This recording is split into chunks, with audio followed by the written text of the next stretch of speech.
안녕하세요. 보험을 쉽게 설명해드리는 행복지킴이 권혁준입니다. 네, 오늘은 제가 아침에 기사를 보다가 굉장히 재밌는 이런 판례를 보았습니다. 김경영 변호사님께서 올려주신 기사를 보고 제가 이렇게 영상을 제작하게 됩니다. 자, 제가 타이틀에도 적어놨지만요. 우리 보험 개시 전날 질병이 발생했을 때, 자, 보험금을 탈 수 있을까? 자, 보험 개시 전날이라는 것은 보험 개시를 한다는 것은 보험료가 빠져나가는 날을 의미하는데 우리가 청약을 할 때 있어서 사인을 하고 나서 보험료는 그때 바로 빠져나가는 게 아니고 보통 하루 다음 날에 빠져나가는 게 일반적입니다. 그런데 여기서 요 사례를 보시면 고객 A는 보험회사 B에 이제 텔레마케팅이 와서 보험 계약을 한 겁니다. 그런데 그 전화 상담원이 보험 개시는 이 보험료가 빠져나가는 빠져나가는 날부터 됩니다. 그래서 이제 다음 날 빠져나가게 될 거라고 이렇게 이야기를 해줬는데, 이제 청약을 하고 나서 그 이후에 알 수 없는 제가 갑자기 복통을 일으킨 겁니다. 그 고객이. 근데 이게 보니 상세불명의 위장염 및 대장염, 위 12지장염이라고 판정이 된 거죠. 자, 그리고 이렇게 진단을 받으시고 그 다음 날 보험료가 빠져나가서 이제 보험 개시가 됐습니다. 그리고 이제 증권까지 전달을 받았어요. 네, 그런데 한 달 뒤에 이제 상세하게 이제 정밀 검사를 받으려고 대학병원 갔더니 이게 암이라고 판정이 된 겁니다. 자, 사실은 제가 몰랐던 거에 대해서 발병이 한 거죠. 사인하기 전에는요. 자, 여기서 어떻게 됐느냐? 보험회사 B에서는 보험금을 지급할 수 없다라고 합니다. 왜냐? 보험 개시 전에 발생한 질병이기 때문에 보험 계약은 무효가 된다라고 판단을 한 거죠. 그런데 사실 결과적으로는 법정 소송까지 갔는데요. 결과적으로는 보험금을 지급하라고 판결이 됐습니다. 그 이유에 대해서 일단 말씀드려 보겠습니다. 보험이라는 것은 어쨌든 약관에 의해서 보험금을 지급하고 말고를 결정하는데, 사실 이런 경우는 원칙적으로 무효가 되는 게 맞긴 한데 약관의 뜻이 좀 불분명한 경우, 명백하지 않은 경우에는 이 소비자, 그러니까 보험 계약자 쪽으로 유리하게 해석되어야 된다고 규정이 되어 있어요. 자, 여기서는 그러면 보험 개시 전에 발병된 질병이기 때문에 당연히 보상하지 않는 것이 당연한 거다라고 생각할 수 있는데, 보험 약관에는 어떻게 돼 있냐? 보험 기간 중 질병으로 인해 입원 또는 통원 치료를 받은 경우 원고, 즉 이 보험회사에서는 그 입원 의료비 또는 통원 의료비를 보상해야 된다고 정해 있습니다. 근데 자, 보시면 어떻게 판례가 나왔냐? 입원 또는 통원 치료의 원인이 된 질병이 보험기간 중에 발생한 것이어야 한다는 취지로 규정하지 않고 있다는 겁니다.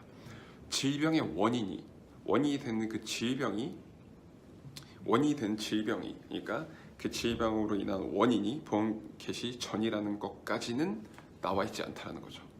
자, 아주 애매한 거죠. 그 질병의 원인이 보험 개시 전이라는 건데, 그거에 대한 이야기는 보험 약관에 정해져 있지 않으므로, 보험 약관에 아주 명백하게 써 있는 게 아니므로 이 부분에 대해서는 지급을 해줘야 된다라고 판단이 된 거예요.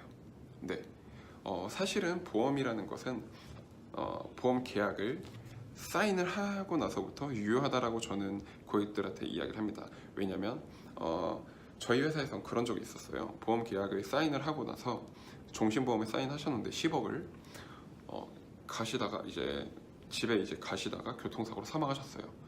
보험료 빠져나가지 않았는데 이거는 과연 보험을 줄까 안 줄까? 사실은 보험의 효력은 사인하고 나서부터 저는 생긴다고 말씀을 드려요. 왜냐? 지급을 해줬습니다. 그 부분에 대해서는. 네, 그건 어떤 건 그거에 대해서 내가 알 수 없는 거잖아요. 자살을 한 것도 아니고 갑자기 우연치 않게 이렇게 사고가 난 거죠. 이 질병에 대해서도 내가 청약할 당시에 몰랐던 거죠. 만약에 내가 알았더라면, 고객이 알았더라면 고지의무 위반입니다. 내가 알고 나서 청약을 했다면 당연히 고지의무 위반인데, 모르고서 내가 그렇게 발생이 됐고 그 질병에 대한 원인이 보험 개시 전이라는 것 때문에 보험회사에서는 못 준다고 했지만 어쨌든 판례적으로는 그 원인에 대해서는 질병의 원인에 대해서는 정확하게 명백하게 약관에 써있지 않다라고 해서 지급을 해줘야 된다라고 했습니다. 자, 여기서 우리가 알아들어야 될 중요한 사실은 그거예요. 그런 경우 되게 많아요. 요즘 이 암은 지급해주지 않은 거다 뭐 이런 것들이 많은데, 암에 대해서도 우리가 보험회사에서 이거는 원래 4천만 원 드릴 건데 3천만 원만 드릴게요. 3천만 원이라도 드리는 게 어디예요? 라고 하시는 경우도 있어요. 자, 이거는 명백하게 우리가 소송으로 따져봐야 됩니다. 왜냐하면 명백하게 우리가 줘야 되는 그 금액이 정해져 있으면 그 금액만큼 해야 되는 게 당연한 거죠. 약관에도 정해져 있는데 그 보험금을 깎는다? 이건 무조건 소송을 해야 됩니다. 보험계약자는 우리가 그 약관에 대해서 불리하다라고 해서 절대 그 권리를 포기하시면 안 됩니다. 제가 여기 써져 있는 거라서 읽느라 이렇게 보는데, 정확히 내가 가져가야 될 권리에 대해서 꼭 그거를 내 권리를 보상받으셔야 됩니다. 그렇기 때문에 혹시나 이렇게 소송이라든지 이런 것들이 내가 무서워서 그냥 됐다라고 이렇게 넘어가는 경우가 있는데요. 꼭 그렇게 넘어가지 마시고 곰곰이 잘 따져보셔야 됩니다. 약관이 불분명하게 나와 있다면 그 부분에 대해서 변호사를 선임하든 혹은 내 스스로 이걸 알아보든 해서 꼭 내 권리를 보상받으셨으면 하는 바람에 이렇게 영상으로 제작하게 되었습니다.